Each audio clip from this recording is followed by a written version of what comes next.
Practice Test 6, Classical Conditioning in Psychology. Today, I want to talk about classical conditioning, an important concept in psychology. Classical conditioning is a type of learning where an organism associates a neutral stimulus with a meaningful one, eventually responding to the neutral stimulus as if it were the meaningful one.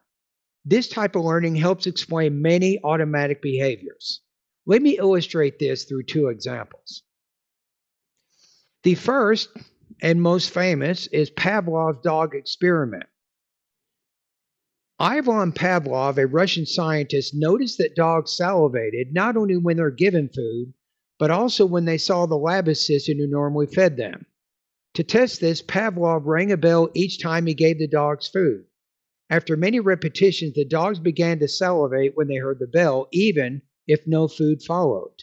In this case, the bell, originally a neutral sound, became associated with food.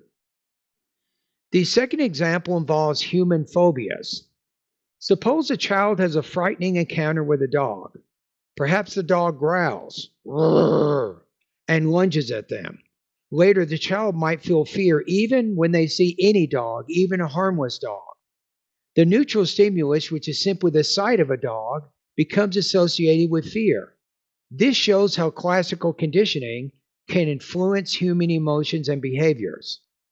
In both examples, a neutral stimulus, like a bell or the sight of a dog, takes on new meaning because of repeated pairings with an event. Classical conditioning, therefore, helps us understand how organisms learn automatic reactions to their environment. The professor describes classical conditioning.